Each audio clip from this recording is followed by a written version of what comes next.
Bonjour et bienvenue à vous dans ce conte magique pour enfants, mais aussi à destination des parents, qui met en scène Théo et vous, respectivement apprentis magiciens et apprentis fées, et qui partent à la découverte du monde afin de répandre le bien et combattre de maléfiques créatures. Durant la saison 1, à chaque épisode, Théo et vous parcourent l'alphabet en mettant en valeur une lettre qui utilise des mots peu usités de la langue française.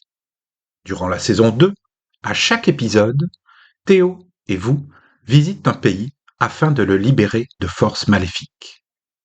Durant la saison 3, Théo et vous auront l'occasion de monter leur propre école de magie. Intéressés? Allons-y! Saison 1, épisode 3 de Théo et vous, Chenapan. Nous vous présentons ce troisième texte de cette mini-série mettant en scène deux enfants, Théo et vous, respectivement apprentis magiciens et apprentis fées. Pour ce troisième épisode, l'emploi volontaire de mots peu usités, voire oubliés et, commençant par la lettre C, perdus çà et là dans le texte, nous montre la richesse de notre langue. Vous trouverez aussi quelques références musicales si vous prêtez bien l'oreille, ainsi que quelques placements de marques bientôt défuntes. Résumé des épisodes précédents. Théo a fait la rencontre de vous dans une bibliothèque magique et nos deux personnages se sont liés d'amitié. Théo a alors proposé à vous de participer à son spectacle de magie. Ils ont décidé de sillonner la Corée, excités de pouvoir présenter leur tour au plus grand nombre. Attention, mesdames et messieurs, petits, moyens et grands, préparez-vous à être émerveillés et à rire aux éclats lors du spectacle de magie le plus fou que vous ayez jamais vu ici. Au programme, des tours époustouflants, des gaffes hilarantes, des numéros à vous couper le souffle. C'est ainsi que Théo introduisait son spectacle en plein air, coudoyant sans détour le premier rang de l'assemblée, attroupé autour de la tour du village. Mais déjà, le premier tour, de magie cette fois, allait commencer, et Théo se dirigeait vers la malle marron à malice pour récupérer son accessoire, quand tout à coup, au détour de la calade adjacente, un coléoptère géant apparut, ouvrit la malle de manière complète et chippa la baguette T110, le dernier modèle à la mode, de Théo. Quel chenapan, quelle vieille canaille, vieux chameau! S'écria vous, qui ne pouvait s'arrêter. Tu ne perds rien pour attendre, continua-t-elle, elle qui n'avait rien manqué de la scène et qui courait après le voleur volant au vent. Dans ce terrible charivari, le service d'ordre était sur le pied de guerre et le sergent-major, vêtu de sa traditionnelle carmagnole en camaille de verre qu'on voyait de loin, essayait d'aider au mieux vous à récupérer cette fameuse baguette magique. Coléoptère, dans un vacarme assourdissant, dépassa la vitesse du son et disparut dans les airs dans une rafale de réprobation. Pour prendre de la hauteur, le sergent décida, en compagnie du caporal André, de monter au campanile, avalant les marches 4 à 4. Pas besoin de prendre de repas dans ce cas. Perchés tout en haut de la tour et surpris dans leur conclave, d'un coup, cailles et autres perdrix s'envolèrent précipitamment.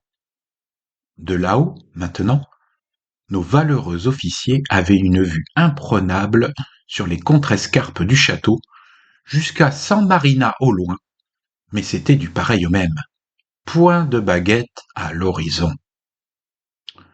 Théo et vous, voyant la détresse de nos officiers qui redescendaient du campanile, comprirent que la baguette n'avait pu être entreaperçue et encore moins récupérée. Comment alors Théo et vous allaient-ils pouvoir réaliser leur tour sans l'aide de leur baguette magique? C'était l'accessoire indispensable pour un magicien. Sans celle-ci, pas de chaussettes sales qui se transforment en chaussettes propres, pas de princesse qui a la pêche et qui joue du tam-tam sur des airs de Radio Jamaïque. Soudainement, Vous lui dit: Ne t'inquiète pas, Théo, j'ai une fabuleuse idée. Je peux contacter le GAP, le groupement des articles de magie perdue, sur mon téléphone Starlung. Ils t'aideront sûrement à retrouver ta baguette. Ils ont une antenne spécialisée dans les vols par les coléoptères. Après une longue attente, au téléphone avec le croque-mitaine, Théo apprit que le coléoptère avait emporté la baguette dans le fournil magique. Quel coquebin! S'éclama Théo. L'individu, défavorablement connu des services du GAP, s'était tout simplement trompé de baguette.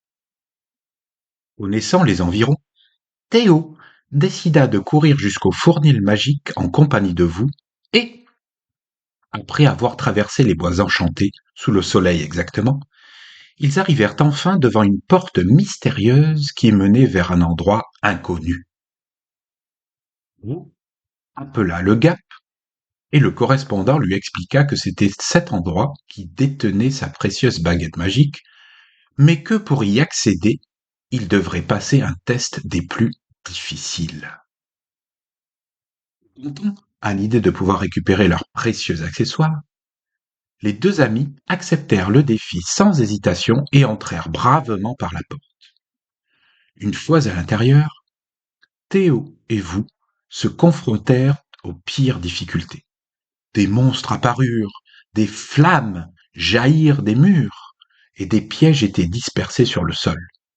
Malgré cela, ils gardèrent leur calme et avancèrent.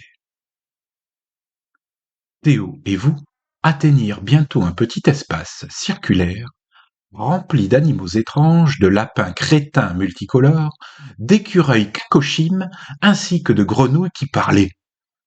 Il y avait aussi un hamster vert dans une cage en verre qui ressassait. Je dois trouver de nouveaux horizons, mais je finis parfois par tourner en rond. Même le coléoptère capricant était là. Nos deux héros comprirent alors qu'ils venaient de trouver ce qu'ils cherchaient. La fameuse baguette magique T110 était en effet au milieu de cette étrange scène. Les animaux, réunis en comité Théodule, se révélèrent être des très gentils et très amicaux. Ils lui dirent alors que non seulement il pouvait reprendre sa baguette pour commencer son spectacle de magie, mais en plus, elle serait encore plus puissante puisqu'elle disposerait maintenant d'un pouvoir supplémentaire. Merci de m'avoir écouté jusqu'à la fin pour cet épisode du conte magique mettant en scène Théo et vous. Merci aussi à la plateforme pixabay.com et aux auteurs pour les crédits musiques, notamment Sound Gallery By. Si vous avez aimé ce contenu, laissez-moi des commentaires sur les plateformes de podcast et j'y répondrai. Je vous souhaite une bonne semaine, merci encore et au week-end prochain.